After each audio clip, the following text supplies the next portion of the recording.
Good morning students, Shri Agrasen PG college की online कक्षा में आपका हार्दिक स्वागत है। और आज हम बात करने वाले हैं केंद्रीकृत एवं विकेंद्रीकृत रासायनिक बंधों की। क्या होते हैं केंद्रीकृत और विकेंद्रीकृत रासायनिक बंध? एक तो सेंट्रलाइज होता है, डिसेंट्रलाइज होता है। लोकेलाइड हमें बोल सकते हैं या डी लोकेलाइड हम इन्हें बोल सकते हैं। तो पहली बात हम कर लेते हैं कि लोकेलाइज्ड या केंद्रीकृत लोकेलाइज्ड केमिकल बॉन्ड्स,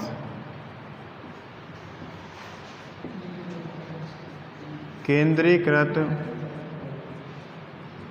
रासायनिक बंध।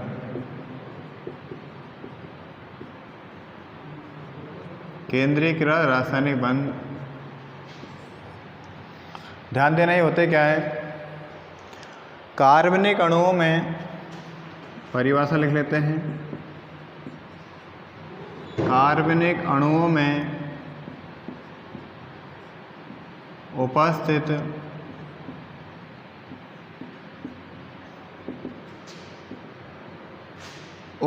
सहसंयोजक बंध, कार्बनिक अणुओं में उपस्थित सहसंयोजक बंध दो बंधित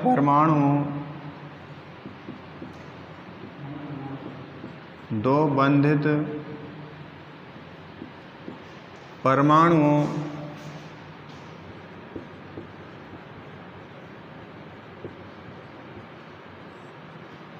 के मध्य केंद्रित हो। दो बंधित परमाणुओं के मध्य केंद्रित हो तो ऐसे रासायनिक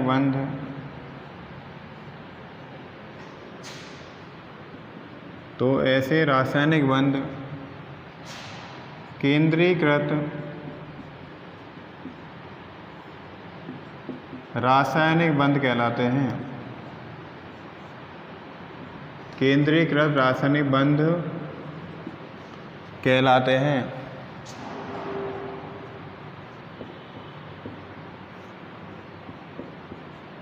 देखो यहाँ पर ध्यान देने वाली बात, दो बंधित परमाणु के मध्य उपस्थित हो। जब बंध किसके मध्य? दो बंधित परमाणुओं के मध्य केंद्रित हो तो ऐसे केमिकल बॉन्ड लोकेलाइज्ड केमिकल बॉन्ड या केंद्रीकृत रासायनिक बंध कहलाते हैं। एग्जाम्पल लिख लेते हैं, इसका एक एग्जाम्पल देख लेते हैं। देखिए 1 2 3 4 5 जैसे ये है CH2 CH और CH2 और CH3। ध्यान देना, ये एग्जाम्पल हो गया 1 2 3 4 5 1 3 पेंटाडाइईन। किसका एग्जाम्पल है? 1 3 पेंटाडाइईन। तो इसमें हम इसको इस तरह के लिए करें। यहाँ पर डबल बॉन्ड, एक पाई बॉन्ड है, यहाँ पर एक पाई बॉन्ड यहाँ पर है और एक पाई बॉन्ड यहाँ पर है। सॉरी, ये इस तरह नहीं होगा, माफ करना, इस तरह होगा ये CH डबल बॉन्ड CH2 और एक पाई बॉन्ड यहाँ पर है और ये, तो ये 1,4 पेंटाडाइईन हो जाएगा ना, 1,4 पेंटाडाइईन। ध्यान देना, ये पाई बॉन्ड पहले नंबर कार्बन और दूसरे नंबर कार्बन के बिटवीन है और दूसरा पाई बॉन्ड 1 2 3 4 और 5 के बिटवीन है। तो यहाँ पर ये जो सेंट्रलाइज है, केंद्रीकृत है, कार्बन 1 और 2 के मध्य, और ये केंद्रीकरण है 1 2 3 4 5, और ये केंद्रीकरण किसके मध्य हो गया? 5 और 4 के मध्य में। तो यहाँ पर ये जो बॉन्ड हैं इनको बोलेंगे लोकेलाइज्ड केमिकल बॉन्ड। क्या है ये? लोकेलाइट केमिकल बॉन्ड। 1,4 पेंटाडाइईन 1 नंबर पर एक पाई बॉन्ड है, 4 नंबर पे पाई बॉन्ड है। यहाँ पर ध्यान देना, ये कोलेटरल ओवरलैपिंग द्वारा ये पाई बॉन्ड बन रहे हैं। तो इनका जो केंद्रीकरण है किसके मध्य है? एक तो एक कार्बन और 2 कार्बन के मध्य है। और यहाँ पर केंद्रीकरण किसके मध्य है? कार्बन नंबर 4 और कार्बन नंबर 5 के मध्य है। और जो परिभाषा में दिया गया है 2 बंधित परमाणुओं के मध्य केंद्रित हो, तो ऐसे रासायनिक बंध केंद्रीकृत रासायनिक बंध या लोकेलाइज्ड केमिकल बॉन्ड कहलाते हैं। क्लियर हुई बात? तो यहाँ पर 2 जो लोकेलाइज्ड बॉन्ड हैं वो क्या हैं? 2 लोकेलाइज्ड केमिकल बॉन्ड्स। तो यहाँ पर कौन से बॉन्ड हैं? 2 पाई बॉन्ड्स। 2 पाई बॉन्ड्स कैसे बॉन्ड हैं? लोकेलाइज्ड बॉन्ड हैं, केंद्रीकृत रासायनिक बंध हैं। और 2 पाई बॉन्ड्स और कैसे बॉन्ड हैं? लोकेलाइज्ड बॉन्ड्स। 2 पाई बॉन्ड्स और ये लोकेलाइज्ड पाई बॉन्ड है। क्लियर हुआ? मैं दोबारा एक बार रिकैप कर लेता हूँ। कार्बनिक अणुओं में उपस्थित सहसंयोजक बंध 2 बंधित परमाणुओं के मध्य केंद्रित हों, तो ऐसे रासायनिक बंध केंद्रीकृत रासायनिक बंध या लोकेलाइज्ड केमिकल बॉन्ड्स कहलाते हैं। एग्जाम्पल 1,4 पेंटाडाइईन। क्लियर हुआ बात? ओके, हम नेक्स्ट टॉपिक की बात करते हैं, विकेंद्रीकृत रासायनिक बंध या डीलोकेलाइज्ड रासायनिक बंध। ये जहाँ तक इसको आप क्लियर कर सकते हो, लिख सकते हो और समझ सकते हो। स्क्रीनशॉट भी आप इसका ले सकते हैं ताकि आप क्लियर कर पाएँ। स्क्रीनशॉट लेकर आप नोट्स बना सकते हैं। ठीक है भाई, ले लिया स्क्रीनशॉट आपने?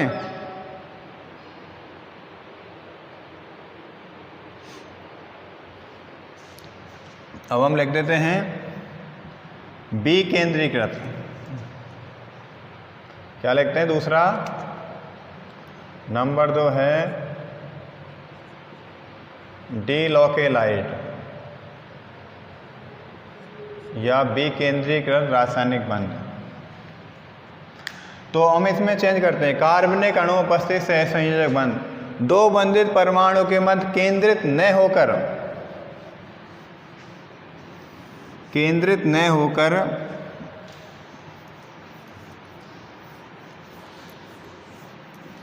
2 बंधित परमाणु के मध्य केंद्रित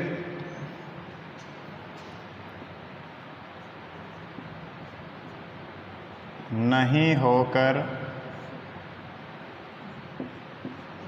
पूरे अणु पर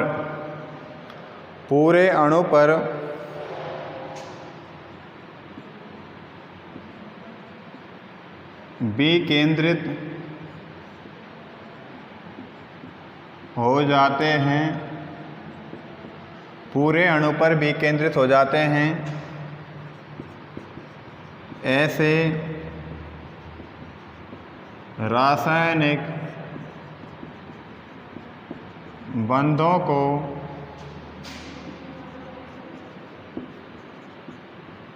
विकेंद्रीकृत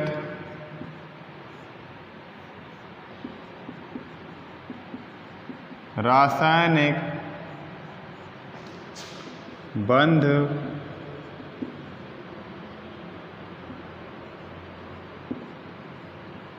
कहते हैं। क्या बोलते हैं इन्हें? विकेंद्रीकृत रासायनिक बंध कहते हैं। देखो ध्यान देना, केंद्रीकृत या लोकेलाइज्ड केमिकल बॉन्ड में क्या हुआ था? कार्बनिक अणुओं में उपस्थित सहसंयोजक बंध 2 बंधित परमाणु के मध्य केंद्रित थे। यहाँ पर परिभाषा थोड़ी एक्सटेंड कर दी गई है, थोड़ी विस्तार कर दी गई है। तो यहाँ पर परमाणु के मध्य केंद्रित नहीं होकर पूरे अणु पर विकेंद्रित हो जाते हैं। ऐसे रासायनिक बंधों को हम विकेंद्रीकृत रासायनिक बंध कहते हैं। और इसका एग्जाम्पल ले लेंगे हम।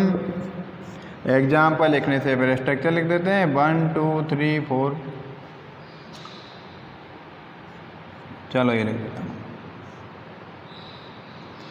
CH2 CH H H और CH3। एग्जाम्पल हो जाएगा 1 3 पेंटाडाइइन 1,3 पेंटाडाइइन। इसका एग्जाम्पल हम देखें, देखो यहाँ पर पाई बॉन्ड है, कोलेटरल ओवरलैपिंग करेंगे। पाई बॉन्ड तो सम पार्ट्स भी अतिव्यापन से ही बनता है, तो यहाँ पर पाई बॉन्ड है। चलो इसको इस तरह लिख देता हूँ, CH2 1,4 ब्यूटाडाइइन कर देता हूँ, ब्यूटाडाइइन। हाँ देखिए, देखो यहाँ पर पहले नंबर कार्बन के मध्य और दूसरे नंबर कार्बन के मध्य में ओवरलैपिंग हो रहा है, 1 2 3 4, और 3 नंबर कार्बन और 4 नंबर कार्बन के मध्य में ओवरलैपिंग हो रहा है। लेकिन अब ध्यान रखने वाली बात है, इनके मध्य में केंद्रित बॉन्ड है पाई बॉन्ड, लेकिन 2 और 3 के मध्य में कोई भी पाई बॉन्ड नहीं है, फिर भी यहाँ पर एक विकेंद्रीकरण हो जाएगा। तो ये दोनों पाई बॉन्ड 1 और 2 के मध्य में और 3 और 4 कार्बन के मध्य में जो पाई बॉन्ड थे, वो 2 और 3 के मध्य भी अपना प्रभाव डालते हैं या विकेंद्रित हो जाते हैं। इसलिए यहाँ पर इसको बोलेंगे हम विकेंद्रीकृत रासायनिक बंध या विकेंद्रीकृत पाई बंध। ठीक है, तो ये आप क्लियर हुआ आपके यहाँ पर। तो यहाँ पर कितने हुए,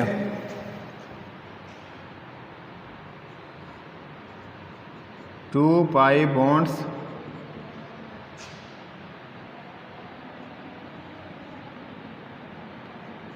डीलोकेलाइज्ड बॉन्ड्स हैं।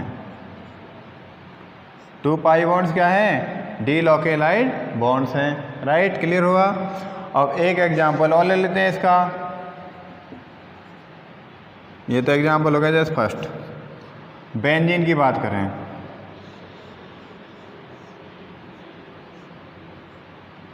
बेंजीन में देखें, बेंजीन में ये पाई बॉन्ड इस तरह से, ये इस तरह से, ये इस तरह से, ये इस तरह से, ये इस तरह से, ये इस तरह से।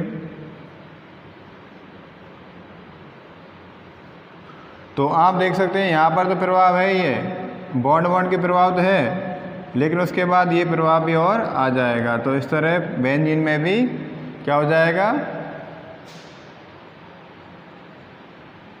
बेंजीन में 3 पाई बॉन्ड्स डीलोकेलाइज्ड पाई बॉन्ड्स हैं। कितने, 3 पाई बॉन्ड्स क्या हैं, डीलोकेलाइज्ड पाई बॉन्ड है बेंजीन में। और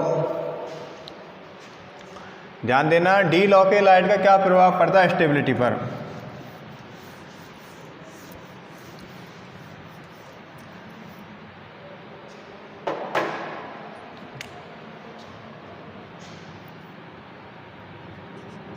डीलोकेलाइज्ड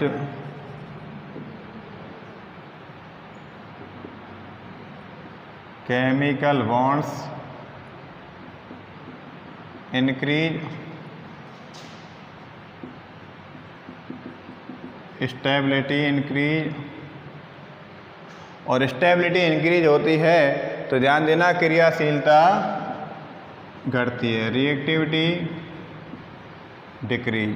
तो विकेंद्रीकृत रासायनिक बंध बनने पर, ज़्यादा संख्या बढ़ने पर इनके स्टेबिलिटी के वैल्यू या स्थायित्व बढ़ जाएगा और क्रियाशीलता उसी क्रम में घट जाएगी। तो विकेंद्रीकृत से स्थायित्व बढ़ता है, क्रियाशीलता घटती है। क्लियर हुई बात। तो ये तो हुआ लोकेलाइज्ड एंड डीलोकेलाइज्ड पाई बॉन्ड के बारे में हमने बात करी। अब इसके बाद हम चर्चा करें जो अगला टॉपिक है हमारा, उसके बारे में बात कर लें। ठीक है, ये समझ में आया बात आपके। चार्ज ट्रांसफर कॉम्प्लेक्स, अगला जो टॉपिक है वो है चार्ज ट्रांसफर कॉम्प्लेक्स, आवेश स्थानांतरण संकुल। तो आप इसके लिए रेडी हो जाएं। चार्ज ट्रांसफर संकुल CTC, अगला जो टॉपिक था हमारा चार्ज ट्रांसफर कॉम्प्लेक्स। क्या बोलेंगे इसे हम, आवेश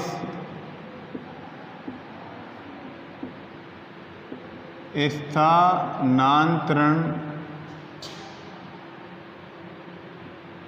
संकुल।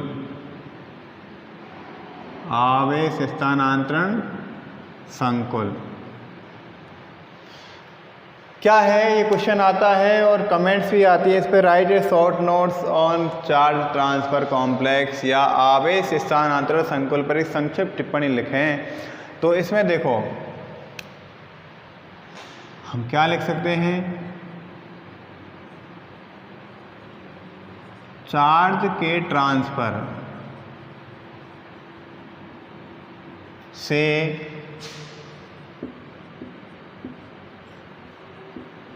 बनने वाले कॉम्प्लेक्स, इजीली हो जाएगा, कोई दिक्कत नहीं। सही हो रहा है ना? गर्मी तो है, कोई बात नहीं, पंखे भी चल रहे। चार्ज के ट्रांसफर से बनने वाले complex, charge transfer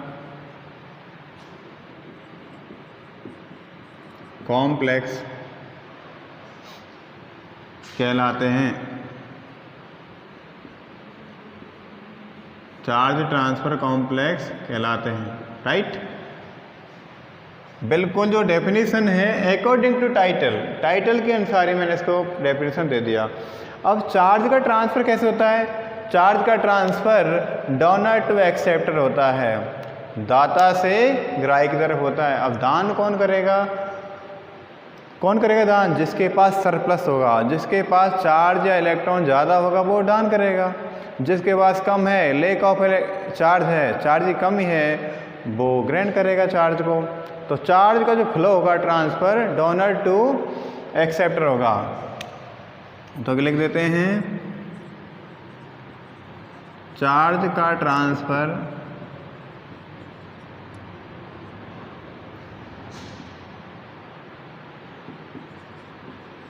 donor to acceptor होता है, अर्थात दाता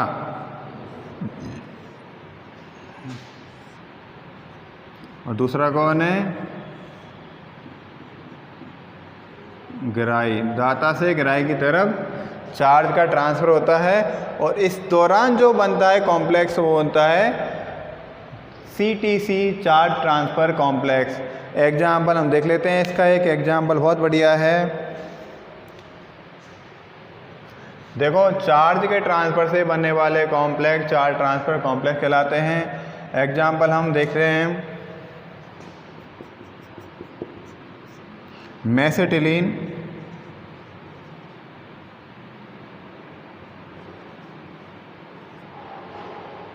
मेसेटिलीन का फॉर्मूला जानते हैं भाई?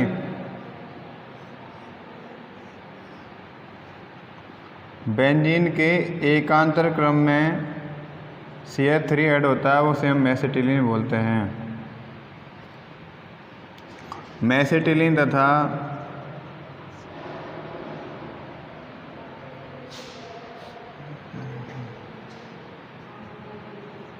(1,3,5) ट्राई नाइट्रोबेंजीन,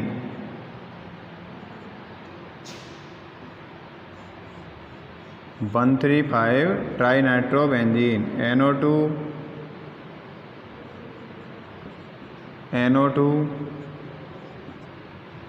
में CTC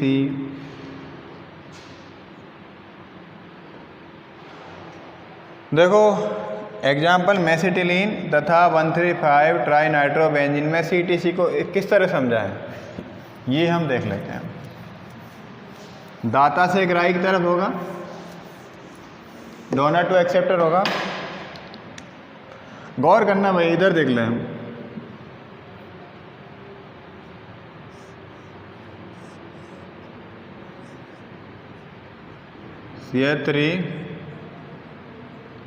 CH3 और CH3 प्लस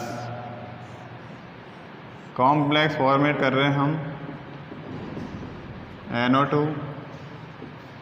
NO2 NO2 1,3,5 ट्राइनाइट्रोबेंजीन में जैसे देखो यहाँ पर ये सारे एल्किल ग्रुप हैं, ये होते हैं प्लस आई इफेक्ट वाले। कौन सा इफेक्ट दर्शाते हैं? प्लस आई इफेक्ट वाले। तो यहाँ से इलेक्ट्रॉन का जो फ्लो किधर हो रहा है? बेंजीन रिंग के बेंजीन में इलेक्ट्रॉन डेंसिटी बढ़ जाएगा यहाँ पर। तो इलेक्ट्रॉन डेंसिटी कहाँ बढ़ रहा है? इसके पास रिंग में बढ़ रहा है इलेक्ट्रॉन डेंसिटी। और यहाँ पर NO2 है, वो क्या है? माइनस आई इफेक्ट वाले हैं। अब ध्यान देने वाली बात है, ये माइनस आई और प्लस आई प्रभाव जो होते हैं ये इंडक्शन इफेक्ट होते हैं, प्रेरणिक प्रभाव होते हैं।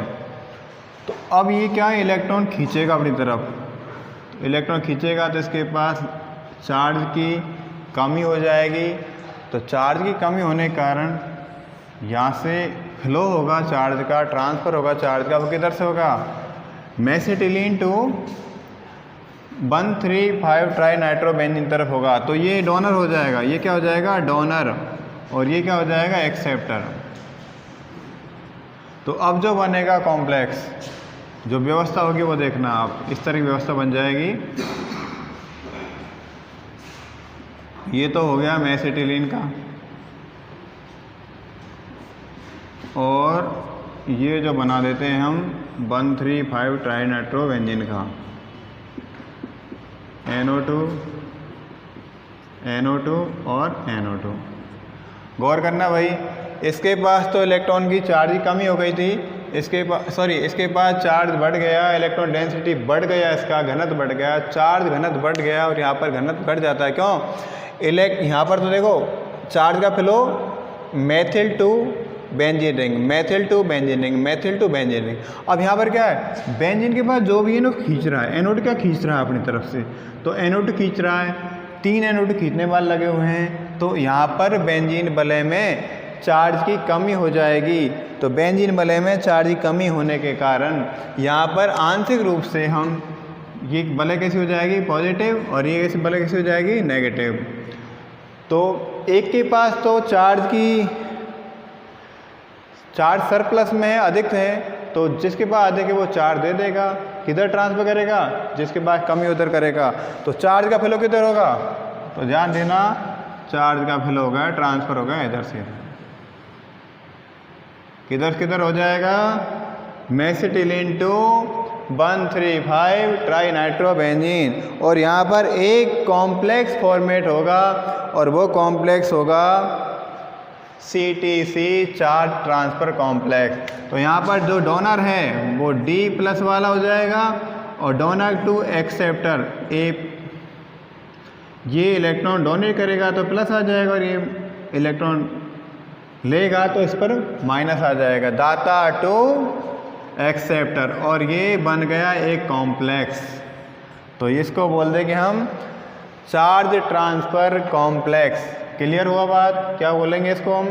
चार्ज ट्रांसफ़र कॉम्प्लेक्स या आवेश स्थानांतरण संकुल।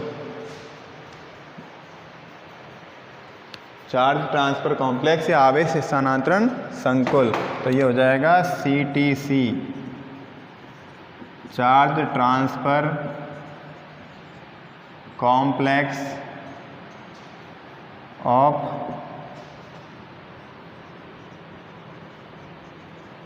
Mesitylene to 1,3,5 trinitrobenzene. 1,3,5 भी लिखा है मैंने, ट्राइनाइट्रोबेंजीन। एक बार दोबारा क्लियर कर लो, आवेश के ट्रांसफ़र से जो कॉम्प्लेक्स बनते हैं उन्हें बोलते हैं चार्ज ट्रांसफ़र कॉम्प्लेक्स या आवेश स्थानांतरण संकुल। और आवेश कौन देगा? चार्ज कौन डोनेट करेगा? जिसके पास ज़्यादा होगा वो देगा, जिसके पास कम होगा वो लेगा। सीधा हिसाब है। तो आवेश के ट्रांसफ़र से बनने वाले कॉम्प्लेक्स चार्ज ट्रांसफ़र कॉम्प्लेक्स कहलाते हैं। यहाँ ध्यान देने वाली बात है, ये बहुत फैक्टर कर रहे हैं। ये methyl group plus I effect दर्शा रहे हैं। प्लस आई इफेक्ट का मतलब है जो अपने इलेक्ट्रॉन देने वाले हैं, ये इलेक्ट्रॉन कहाँ पर दे रहे हैं? बेंजीन को दे रहे हैं। तो टोटल करके नेगेटिव चार्ज बढ़ रहा है। और यहाँ पर ये खींच रहे हैं, इलेक्ट्रॉन खींच रहे हैं, चार्ज खींच रहे हैं तो यहाँ पर टूट करके पॉजिटिव चार्ज बढ़ रहा है। तो दाता कौन हुआ, इलेक्ट्रॉन किसके पास ज़्यादा है, चार्ज किसके पास ज़्यादा है, इसके पास। तो यहाँ से यहाँ पर दिया, ट्रांसफ़र किया, तो ट्रांसफ़र के दौरान जो फॉर्मेशन हुआ कॉम्प्लेक्स का वो कहलाया चार्ज ट्रांसफ़र कॉम्प्लेक्स। तो ठीक है, आज हमने क्या स्टडी किया था, आज हमने किया था केंद्रीकृत व विकेंद्रीकृत रासायनिक बंध, और हमने किया है CTC चार्ज ट्रांसफ़र कॉम्प्लेक्स। दोनों इंपॉर्टेंट है फॉर योर एग्ज़ाम। और मैं आपको अंतर्निहित यौगिकों का भी PDF एक भेज दूँगा। ठीक है, ऑल द बेस्ट, घर पर रहिए, पढ़ते रहिए और हमेशा खुश रहिए। आज के लिए इतना ही काफ़ी, मिलते हैं फिर अगली क्लास में, तब तक के लिए धन्यवाद, थैंक यू वेरी मच।